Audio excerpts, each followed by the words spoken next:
नमस्कार, आप देख रहे हैं BSTV और मैं हूं आपके साथ दिव्या। तो देश में चुनावी शोर खत्म हो गया, सरकार भी बन गई, लेकिन सियासत खत्म नहीं हुई।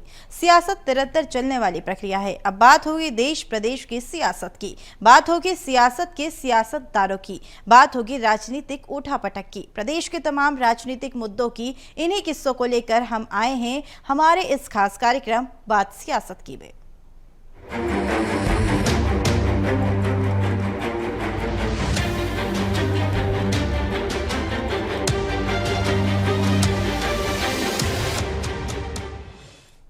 छत्तीसगढ़ में बिजली को लेकर सियासी बवाल शुरू हो चुका है। सत्ता परिवर्तन के बाद साय सरकार आते ही बिजली बिल में वृद्धि को लेकर कांग्रेस लगातार बीजेपी पर हमलावर है। वहीं बिजली कटौती को लेकर भी कांग्रेस सरकार लगातार साय सरकार पर निशाना भी साधते हुए नजर आ रही है। बता दें कि प्रदेश में साय सरकार आते ही बिजली बिल के दामों में 20 पैसे प्रति यूनिट की वृद्धि की गई, जबकि भूपेश बघेल की सरकार में बिजली बिल हाफ योजना चलाई जा रही थी। इन्हीं मुद्दों को लेकर कांग्रेस और बीजेपी के बीच बिजली पर बवाल मचा हुआ है। बिजली पर सियासी बवाल। बिजली बिल में 20 पैसे प्रति यूनिट की वृद्धि। कांग्रेस ने लगाया बिजली कटौती का आरोप। कांग्रेस की सरकार में बिजली बिल हाफ, साय सरकार में 20 पैसे की वृद्धि। बिजली कटौती और बिल में वृद्धि को लेकर कांग्रेस संचार प्रमुख सुशील आनंद शुक्ला ने साय सरकार पर निशाना साधा है। उन्होंने कहा कि पिछले 6 महीने से लगता ही नहीं कि हम छत्तीसगढ़ में रह रहे हैं। छत्तीसगढ़ के हर जिले, गांव में, कस्बे में बिजली कटौती की जा रही है, जिसकी वजह से छत्तीसगढ़ का आम नागरिक बहुत परेशान है। भाजपा की सरकार ने बिजली के दाम में 8.5% तक की बढ़ोतरी कर दी है। 24 घंटे बिजली वाले छत्तीसगढ़ राज्य में अब 12-12 घंटे बिजली कटौती हो रही है। कई ऐसे इलाके हैं जहां 2-2 दिन तक बिजली ही नहीं आती, जिसके कारण आम आदमी परेशान है। कांग्रेस पार्टी प्रदेश के सभी जिलों में प्रदर्शन करने जा रही है। जिस प्रकार से छत्तीसगढ़ के हर जिलों में, हर गांव में, हर कस्बे में बिजली कटौती की जा रही है, उसके कारण छत्तीसगढ़ का आम नागरिक बहुत ज़्यादा परेशान है। भारतीय जनता पार्टी की सरकार ने बिजली के दाम में 8.5% की बढ़ोतरी कर दिया। 24 घंटे बिजली वाले छत्तीसगढ़ राज्य में अब 12-12 घंटे बिजली की कटौती हो रही है। कई ऐसे इलाके हैं जहां पे 2-2, 3-3, 4-4 दिन तक बिजली नहीं आती है। रात को 12 बजे बिजली कट जाती है तो सवेरे 5 बजे तक बिजली नहीं आती है, जिसके कारण आम आदमी परेशान है। कांग्रेस पार्टी इसके विरोध में प्रदेश के सभी ब्लॉकों में प्रदर्शन आयोजित करने जा रही है। तो वहीं बिजली कटौती को लेकर कांग्रेस अब प्रदर्शन करने वाली है। तो इसको लेकर भाजपा के प्रदेश महामंत्री संजय श्रीवास्तव ने कहा कि भूपेश बघेल की सरकार में तमाम नाटक नौटंकी कांग्रेस ने की, उनके कामों पर मोहर नहीं लगाई है। कांग्रेस में फ्री बिजली, गोबर में घपलाबाजी हुई थी। कुछ चीजों पर समय समय में बदलाव की आवश्यकता होती है, तो विकास के लिए जरूरी होती है। कांग्रेस अपनी दुकानदारी चलाने के लिए, जीवित रहने के लिए इस तरह की बातें करते हैं, जो केवल बातों तक ही सीमित है। सड़क पर आने की इनकी बकत नहीं, सड़क पर 50 आदमी से ज्यादा दिखते नहीं। भूपेश बघेल की सरकार ने तमाम नाटक नौटंकी सरकार में रहते किया, लेकिन इस प्रदेश की जनता ने उस कामों पर मोहर नहीं लगाई। फ्री बिजली, उसमें भी गपलतबाजी, नरवा गरवा घुरवावाड़ी, उसमें गपलतबाजी, गोबर वाले मामले में गपलतबाजी। मुझे लगता है कि एक देश, एक राज्य को विकसित करने के लिए, विकास की दिशा में बढ़ाने के लिए कुछ चीजों की आवश्यकता होती है, जो समय समय पर, चाहे वो संपत्ति कर की बात करें, चाहे हम बिजली की बात करें, चाहे हम अन्य चीजों की बात करें, उसमें एक समीक्षा के आधार पर एक वृद्धि होती है। लेकिन इसका अधिकांश जो पार्ट है, उसको बीजेपी की विष्णुदेव साय की सरकार ने उन घाटों की पूर्ति की है। तो छत्तीसगढ़ में बिजली बिल बढ़ोतरी, बिजली कटौती को लेकर कांग्रेस प्रदर्शन की तैयारी में है, जबकि बीजेपी इसे जीवित रहने का हथकंडा बता रही है। कुल मिलाकर देखा जाए तो छत्तीसगढ़ की सियासत में बिजली एक अहम मुद्दा बना हुआ है। और अब देखने वाली बात होगी कि कांग्रेस के इस प्रदर्शन को जनता का कितना समर्थन मिलता है, या प्रदेश में बिजली कटौती की समस्या का समाधान हो पाता है या नहीं। लोकसभा चुनाव के बीच कांग्रेस को झटका देकर बीजेपी में शामिल हुए रामनिवास रावत को कांग्रेस अब सबक सिखाने के लिए कमर कस चुकी है। कांग्रेस को रामनिवास से अपना हिसाब चुकता करना है। कांग्रेस उन्हें उनकी बगावत का मालूम जवाब देने की तैयारी में है। क्या है कांग्रेस की तैयारी, इसी पर देखिए हमारी खास रिपोर्ट। आत्मविश्वास में है। कांग्रेस को उम्मीद है कि अगर किसी आदिवासी चेहरे को रामनिवास के सामने मैदान में उतारा जाए तो रामनिवास रावत बीजेपुर विधानसभा सीट पर होने वाले उपचुनाव में चारों खाने चित हो जाएंगे। कांग्रेस ने बीजेपुर विधानसभा सीट पर एक पैनल तैयार किया, जिनमें राज्यसभा सांसद अशोक सिंह, विधायक फूल सिंह बरैया, पूर्व मंत्री लाखन सिंह यादव, सत्यपाल सिंह सिकरबार, नीटू भैया, पूर्व विधायक सिद्धार्थ कुशवाहा को रामनिवास रावत की सीट पर रामनिवास रावत को हराने की जिम्मेदारी दी गई। मेरी बात अगर उनने मान ली तो वो आदिवासी इनको हरा देगा। कम से कम हराएगा 30-35 हजार वोटों से। मतलब कोशिश है तो वो अलग बात हो गई, लेकिन मैं ये कह रहा हूँ कि रामनिवास जी फिर भी हारेंगे। हाँ, मैंने पहले ही कहा था कि कैंडिडेट का बहुत महत्व होता है। अगर कैंडिडेट उन्होंने कहीं कमजोर ला करके दे दिया तो अब वो अलग बात है कि फिर ये कहो कि रामनिवास जी के लिए सीट छोड़ दी है तो रामनिवास जी जीतेंगे ही। अगर मजबूत कैंडिडेट आ गया तो रामनिवास जी नहीं जीतेंगे। हालांकि कांग्रेस के रामनिवास रावत को हराने के दावे पर बीजेपी सवाल खड़े कर रही है। बीजेपी अभी हाल ही में लोकसभा इलेक्शन में ग्वालियर चंबल अंचल में मिली शानदार सफलता पर आत्मविश्वास से लबरेज नजर आ रही है। बीजेपी का दावा है कि ग्वालियर चंबल अंचल की बीजेपुर विधानसभा सीट जितना हमारे लिए महत्वपूर्ण है उतनी आसान भी है। बीजेपी वहां पूरी ताकत के साथ इलेक्शन लड़ेगी और रामनिवास रावत फिर से आने वाले उपचुनाव में प्रचंड बहुमत से जीत हासिल करेंगे। कांग्रेस को मुंह तोड़ जवाब देंगे। कांग्रेस को सबक सिखाना है तो राजा दिग्विजय सिंह को सिखाएं, कांग्रेस को सबक सिखाना है तो कमलनाथ जी को सिखाएं, क्योंकि इनकी वजह से इनकी पार्टी गर्त में गई है, ना कि रामनिवास रावत की वजह कि अमरवाड़ा चुनाव के बाद में जीतू पटारी उड़न छू हो जाएंगे, कोई और नया नाम होगा, वो जो करेंगे तब अपन उस पर चर्चा करेंगे। किंतु मेरी नज़र में ये सब बातें हैं, इनका कोई सिर पैर नहीं है। फिलहाल सभी की निगाहें इस बात पर टिकी है कि कांग्रेस से भागे हुए रामनिवास रावत कब अपनी विधानसभा की सदस्यता से इस्तीफा देंगे। हालांकि बीजेपुर विधानसभा सीट पर अगर कांग्रेस ने आदिवासी कार्ड खेला तो रामनिवास रावत और बीजेपी के लिए बीजेपुर विधानसभा सीट जितनी आसान है उतनी ही बेहद मुश्किल हो जाएगी। यही वजह है कि रामनिवास रावत विधानसभा की सदस्यता से इस्तीफा देने में कतरा रहे हैं, क्योंकि ऐसे कई नेता हैं जिन्होंने कांग्रेस से बगावत की और उपचुनाव लड़ा लेकिन हार गए। इनमें पूर्व मंत्री इमरती देवी, पूर्व विधायक मुन्नालाल गोयल, पूर्व विधायक गिरिराज दंडोतिया, पूर्व विधायक रघुराज कंसाना, पूर्व विधायक जसवंत जाटव जैसे नेता चुनाव हार गए थे। यही वजह है कि उपचुनाव के रास्ते पर खड़े रामनिवास रावत के लिए उपचुनाव की राह आसान नहीं है।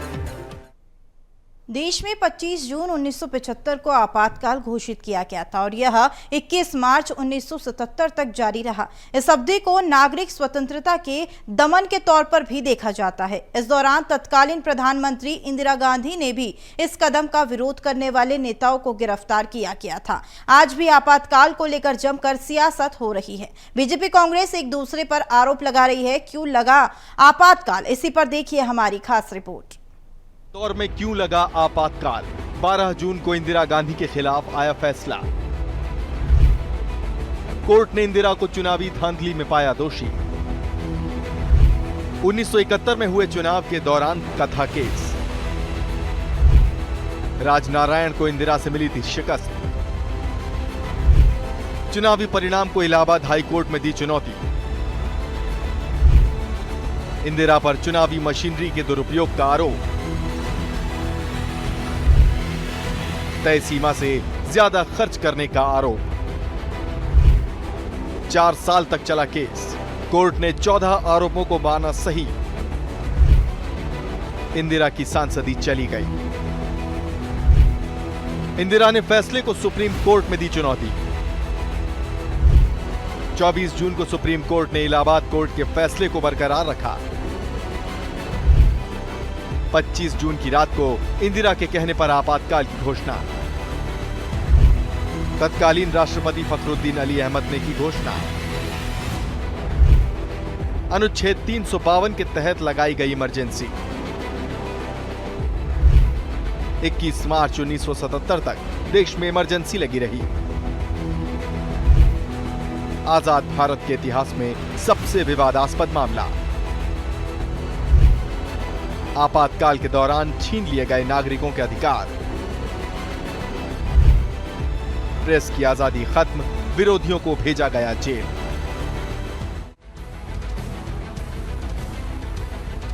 आज से ठीक 49 साल पहले जून का यही महीना साल 1975, गर्मी तब भी बेतहाशा पड़ रही थी, लेकिन उससे भी ज्यादा गर्म थे राजनीतिक हालात।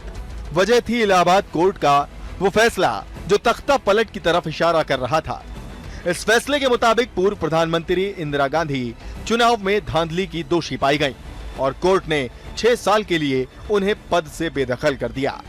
इसके बाद ही देश की सियासत का सबसे बड़ा खेल शुरू हुआ। पहले इंदिरा गांधी ने इलाहाबाद कोर्ट के फैसले को सुप्रीम कोर्ट में चुनौती दी।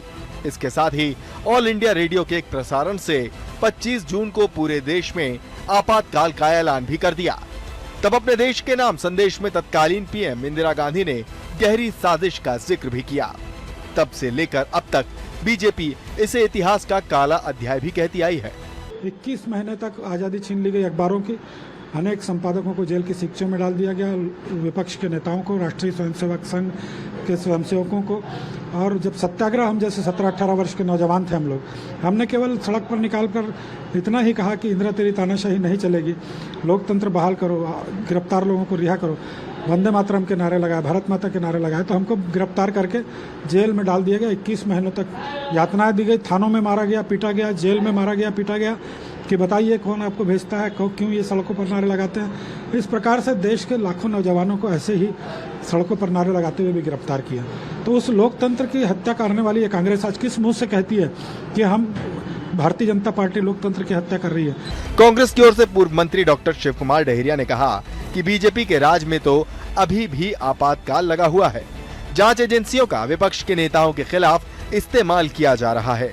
ये किसी अघोषित आपातकाल से कम नहीं है। आपातकाल तो अभी लगा हुआ है, देख लीजिए कहाँ किसकी सुनवाई हो रही है। सबके घर में केंद्रीय एजेंसियों को लगा दिया गया है, लेकिन जो स्वतंत्र एजेंसियां हैं वो भारतीय जनता पार्टी के नेतृत्व में काम रही है। तो ये, और प्रेस में भी घोषित सेंसरशिप तो लागू ही है, तो आज आपातकाल चल रहा है, ये और क्या बात करेंगे। इस पूरे घटनाक्रम को लेकर बीजेपी हमेशा हमलावर रहती है, लेकिन कांग्रेस ने अब तक इसके खिलाफ कोई ठोस मुद्दा नहीं बनाया है। हालांकि कांग्रेस महंगाई और बेरोजगारी के मुद्दे को जनता के बीच रखती है, फिर भी जब भी कोई आपातकाल के 2 सालों की बात करता है तो बीजेपी का पलड़ा जरूर झुका रहता है। बहरहाल आपातकाल की सियासत का अमृतकाल पर कितना असर पड़ेगा, आने वाला वक्त ही तय करेगा। Bureau report, BSTV, Chhattisgarh.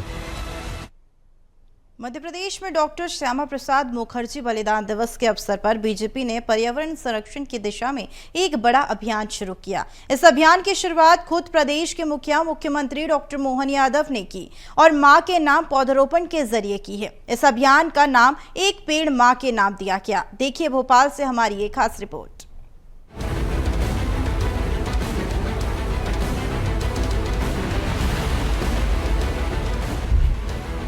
BJP का मेगा प्लांटेशन अभियान, एक पेड़ मां के नाम की शुरुआत। सीएम मोहन ने मां के नाम किया पौधारोपण। पर्यावरण संरक्षण की दिशा में बड़ा कदम। बूथ स्तर पर चलाया जा रहा प्लांटेशन अभियान। पूरे देश के अंदर भारतीय जनता पार्टी के सम्मानीय राष्ट्रपति ने आह्वान किया है कि आज से लेकर के 6 जुलाई यानी पुण्यतिथि से लेकर के डॉक्टर श्यामा प्रसाद मुखर्जी की जन्म जयंती तक एक पेड़ मां के नाम, अपनी मां के नाम से एक पेड़ हम सब लोगों को लगाना है। मैं सभी कार्यकर्ताओं को मध्य प्रदेश के अंदर आह्वान करता हूं कि आज से लेकर के 6 जुलाई तक कहीं भी किसी भी स्थान पर एक पेड़ अपनी मां के नाम से लगाएं।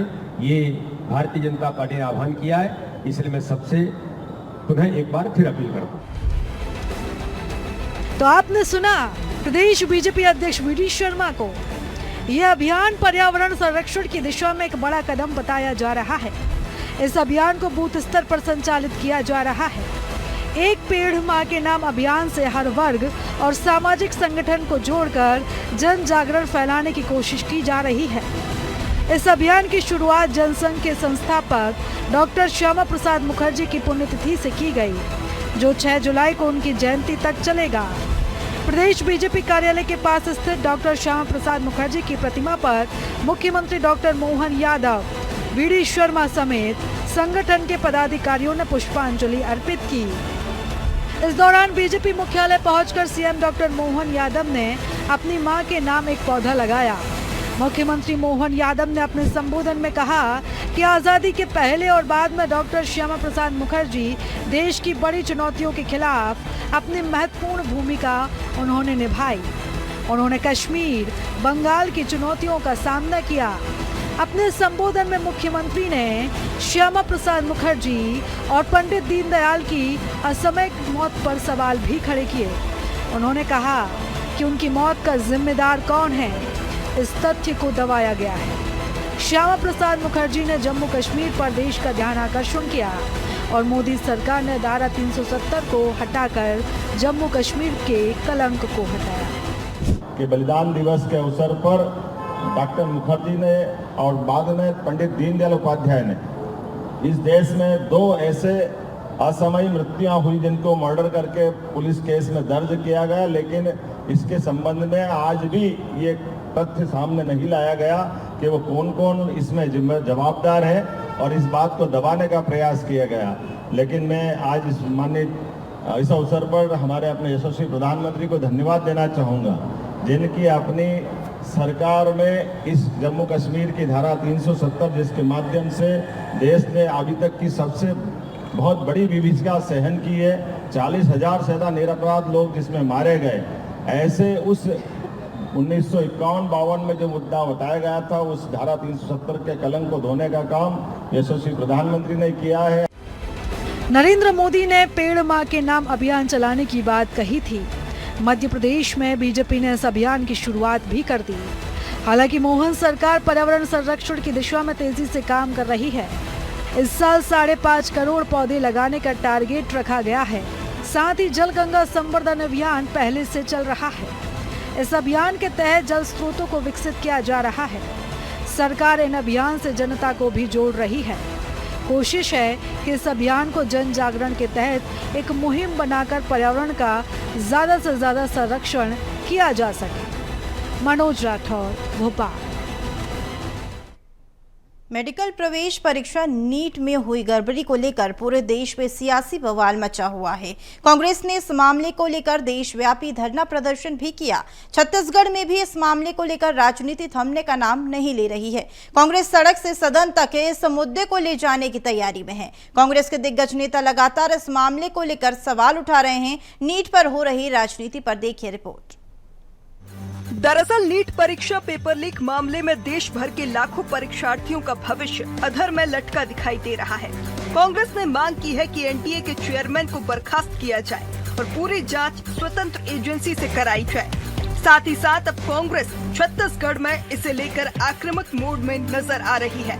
लगातार जहां एक और इस पर कार्रवाई की बात की जा रही है, तो वहीं अब विधानसभा सत्र में कांग्रेस दमदारी के साथ इस मुद्दे को उठाकर सत्ता पक्ष को घेरने की तैयारी में है।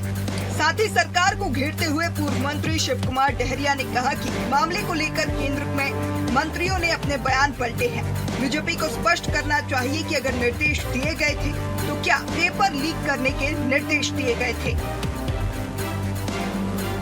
देखिए, भारतीय जनता पार्टी के केंद्र के मंत्री ने पहले कहा था कि पेपर लीक नहीं हुआ है, लेकिन अब खुद स्वीकार कर रहे हैं पेपर लीक करने की जानकारी खुद ही बता रहे हैं और जांच का निर्देश दे रहे हैं। वहाँ के उसके डीजी को हटा रहे हैं और अब मुख्यमंत्री जी कह रहे हैं पहले से निर्देश दिए गए थे, तो क्या पेपर लीक करने के निर्देश दिए गए थे? स्पष्ट करना चाहिए।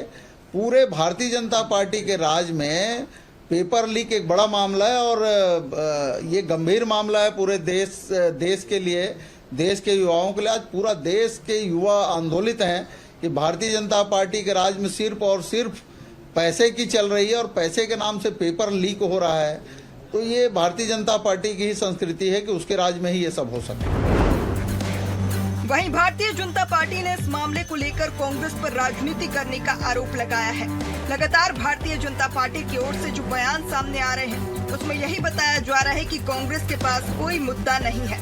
वहीं बीजेपी का कहना है कि नीट मामले में केंद्र सरकार उचित कार्रवाई कर रही है, कांग्रेस इस पर राजनीति न करे, यह कहा है प्रदेश के मुखिया सीएम विष्णुदेव साय ने। इधर कांग्रेस के धरने पर बीजेपी ने CGPSC में घोटाले की याद दिलाई है। सीएम ने कहा कि नीट मामले में केंद्र सरकार ने जांच की घोषणा कर दी है। अब उसमें तो कार्रवाई हो गई है ना, उसमें जांच का भी आदेश हो गया है और जो उसमें पदाधिकारी वगैरह थे वो हटा दिए गए। बहरहाल नीट परीक्षा गड़बड़ी मामले में कांग्रेस और बीजेपी आमने सामने दिखाई दे रही हैं। हालांकि इस पूरे मामले में नीट की परीक्षा देने वाले लाखों छात्र छात्राएं इस पशुपेश में हैं। देखने वाली बात होगी कि सियासी घमासान के बीच परीक्षार्थियों को न्याय मिल पाता है या नहीं। रायपुर से BSTV के लिए मोनिका दुबे की रिपोर्ट। मध्य प्रदेश में खराब स्वास्थ्य सुविधा का ठिकरा मोहन सरकार ने कांग्रेस की पहले की सरकारों पर फोड़ा है। आज स्वास्थ्य सुविधा की इस हालत के लिए कांग्रेस सरकार को जिम्मेदार बताया गया। बीजेपी ने स्टाफ की कमी के लिए भी कांग्रेस को जिम्मेदार बताया। बीजेपी खुद के कार्यकाल में स्वास्थ्य सुविधाओं को बेहतर करने का दावा भी कर रही है। देखिए भोपाल से हमारी एक खास रिपोर्ट। खराब स्वास्थ्य सुविधाओं के लिए कांग्रेस जिम्मेदार। मोहन सरकार ने कांग्रेस सरकार पर फोड़ा ठिकरा। कांग्रेस सरकार में स्वास्थ्य सुविधाएं बेहतर नहीं की बीजेपी। स्टाफ कमी के लिए कांग्रेस सरकार को जिम्मेदार बताया। अब मेडिकल कॉलेज की संख्या डबल होने का दावा। मोहन कैबिनेट के स्वास्थ्य राज्य मंत्री नरेंद्र शिवाजी पटेल ने जेपी अस्पताल में स्वास्थ्य सुविधाओं का जायजा लिया। उन्होंने CMHO के साथ अस्पताल के एक हिस्से का निरीक्षण किया, बच्चों के लिए की गई व्यवस्थाओं और अन्य सुविधाओं को भी देखा, अस्पताल के संसाधनों को भी जानने की कोशिश की। उनके साथ डॉक्टरों की टीम भी मौजूद थी। इस निरीक्षण के दौरान BSTV ने नरेंद्र शिवाजी पटेल से खास बातचीत की है। इस बातचीत में उन्होंने सरकारी अस्पतालों की व्यवस्थाओं और सुविधाओं की तारीफ की। उन्होंने कहा कि सरकारी अस्पतालों में भी सभी सुविधाएं आम जनता को उपलब्ध कराई जा रही है, लेकिन फिर MP में डॉक्टरों और मेडिकल स्टाफ की कमी के साथ खराब स्वास्थ्य सुविधा के सवाल पर उन्होंने पूरा ठिकरा कांग्रेस की पहले की सरकार पर फोड़ दिया। उन्होंने खराब स्वास्थ्य सुविधा के लिए कांग्रेस सरकार को जिम्मेदार ठहराया। उन्होंने कहा कि मध्य प्रदेश में सरकारी स्वास्थ्य सुविधाएं बेहतर है, डॉक्टर की कमी दूर किया जा रहा है। कांग्रेस सरकार ने जनसंख्या के आधार पर स्वास्थ्य सुविधाओं को बेहतर नहीं किया था। कांग्रेस सरकार में इस और ध्यान नहीं दिया गया। PM मोदी सरकार ने स्वास्थ्य सुविधाओं को बेहतर किया। बीजेपी सरकार के 10 साल में मेडिकल कॉलेज की संख्या डबल हुई और भी बेहतर स्वास्थ्य सुविधाएं आम जनता को दी जा रही है।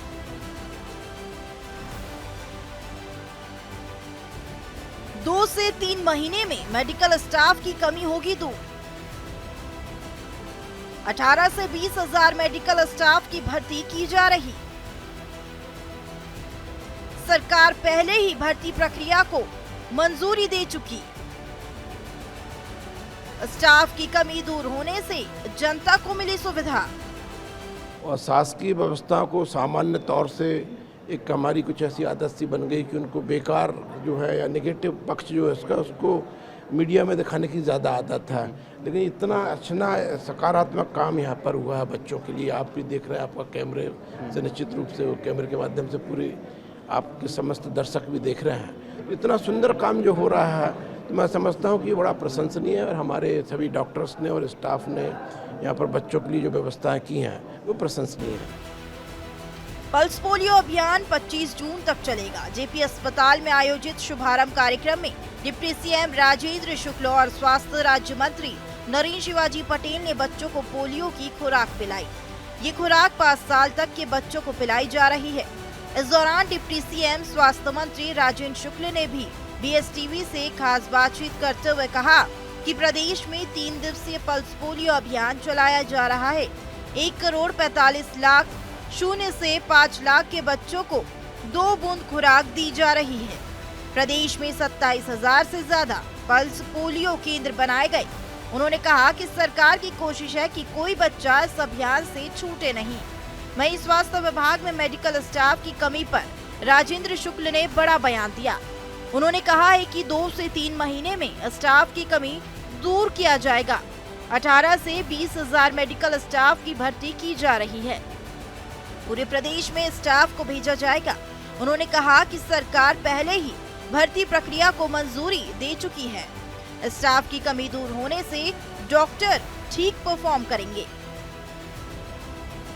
करीब 18 से 20,000 मानव संसाधन की जो कमी पूरे प्रदेश में फैले हुए स्वास्थ्य केंद्रों में हम लोगों ने निकाली है, उसकी स्वीकृति कैबिनेट ने कर दी है और अब उसकी भर्ती की प्रक्रिया शुरू कर रहे हैं। 2-3 महीनों के अंदर हमारी कोशिश रहेगी जिस स्वास्थ्य केंद्र में जितने अमला चाहिए वो अमला मिल जाए, जिससे डॉक्टर ठीक तरीके से परफॉर्म कर सकें। मध्य प्रदेश में सरकारी स्तर पर स्वास्थ्य सुविधाओं के हाल पहले से अच्छे जरूर है, लेकिन अभी भी कई स्तर पर कमी है। सरकारी सिस्टम में तमाम कमियों के कारण मरीज सरकारी अस्पतालों में जाने से डरते हैं। बीजेपी खुद के कार्यकाल को बेहतर बता रही है और खराब स्वास्थ्य सुविधाओं और व्यवस्थाओं के लिए कांग्रेस को जिम्मेदार ठहरा रही है। मनोज राठौर, BSTV, भोपाल। फिलहाल बात सियासत पर इतना ही और अधिक खबरों के लिए देखते रहिए BSTV। नमस्कार।